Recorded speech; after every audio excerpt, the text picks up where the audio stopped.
ওরে ঠাইসে ধরছেন, এই গোসলের ফরজ কয়টা বল।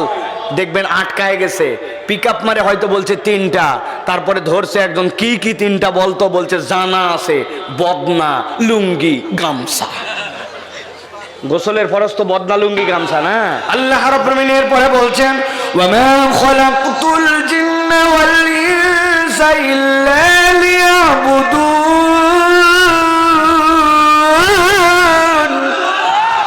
এই দুনিয়ার মানুষ, আমি আল্লাহ রাব্বুল আলামিন তোকে কেন এই কল্যাণ দিতে চাই, আমি রব্বুল আলামিন তোকে জানালাম, আমি জিন আর ইনসানকে আমার ইবাদত ছাড়া অন্য কোনো কিছুর জন্য সৃষ্টি করি নাই।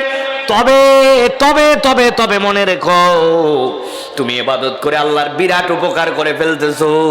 তুমি যদি নামাজ না পড়ো, তুমি যদি সিজদা না দাও, আল্লাহর বোধহয় বিরাট দাম কমে যাবে, এইটা যেন কখনো তুমি ভেবো না। তাবৎ পৃথিবীর মানুষ যদি আল্লাহর সিজদায়